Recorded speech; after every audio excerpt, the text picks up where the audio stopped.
We're going to do high blood pressure. Now, this one is going to be related to how does our body deal with stress. And what you're going to notice, a lot of these things I talk about are stress-induced because stress is the #1 cause of disease and illness in this country. The only other thing that kills more people is stupidity, and that's truthfully the way things is or are. So what happens is when the body gets stressed out, it's going to have a stress response. So #1, we already know it pushes glucose out. If we do that too many times and have to pull it back in, we'll get type 2 diabetes. Another thing that it'll do is it will actually pull blood away from your extremities and move it to your muscles. So what does this look like? Cold hands and cold feet. If you chronically have cold hands and cold feet, that means you are in a stress state, starting to grow dysfunction and then disease.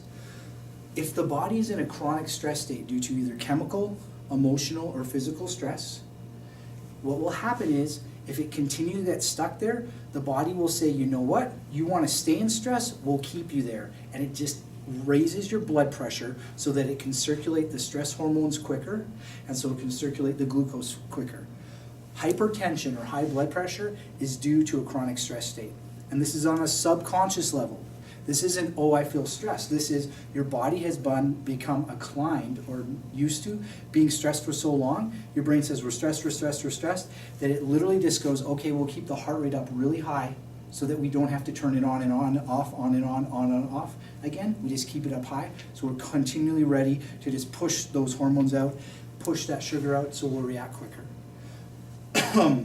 Another one akin to this is actually breathing issues. So when we're stressed out, we need to move blood. So our blood pressure goes up. We also have to breathe a lot to get a lot of oxygen in. So when you're chronically stressed, we see this in children as they start to go into middle school and high school. They start getting more stress and have to think more with the beta or the frontal cortex. This is what leads to a lot of asthma and COPD and breathing difficulties, because what happens is you literally start causing the lungs to breathe so quickly that you start causing it to over or under react. So a lot of them will get an overproduction of the sympathetic nerve system or the stress system, and it will actually cause the lungs to, instead of open, to contract. And that's what asthma is. It's the lungs contracting when they're supposed to actually open, and the airway contracts, and that's why they have the asthma, their COPD, different breathing issues. So these are all stress induced. Now, if we look at it symptom-wise, we'll go, well, the symptom is the high blood pressure. So let's change the blood pressure. But we know if you take the med, yeah, you can artificially pull it down, but has their stress changed in their life or their ability to deal with it? No. So the high blood pressure will go back up. Akin to the high blood pressure is strokes and pulmonary emboli. So when you're stressed out, as we talked about earlier, you're going to have a high clotting cascade or high clotting factors because your body thinks it might get cut. So it has a lot of cholesterol and clotting proteins. And so what happens is it can just glob up in one of where the veins come together or the arteries. And when you get a little glob, they'll call that an emboli. And when that emboli goes to the brain, it's called a stroke. When it gets stuck and it causes a burst, and say that little clot of blood goes to the lungs, it's called a pulmonary emboli. And it'll cause the same thing. It's just a stroke of the lungs. These are all stress-induced. So chronic stress is the cause of disease. And unless you change the way your brain can deal with stress, these issues will happen. Now guess what the easiest way to change the brainwaves are? It's actually the chiropractic adjustment. The adjustment will actually take the brain instantly from a beta or stress state and instantly put into an alpha and a theta brainwave state. And this, if you want to think about it, the alpha brainwave state is meditation.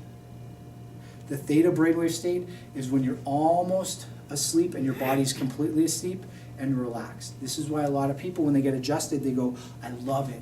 Well, what they're addicted to is the feeling of their body being relaxed. And that relaxation is where you heal. And then if you train the brain to stay that way, your body will heal itself. So the high blood pressure, chronic stress. The adjustment will decrease stress, train the brain to stay in a lower state, and guess what? If we do that, if we take the brain out of a constant being in a beta state, we'll see these side effects. Lower blood pressure, lower blood cholesterol, and clotting factors such as IgG, IgA, all these different, who those aren't clotting factors. Factors to fight off immunity stuff will actually decrease as well, because your immune system won't be spiked all the time.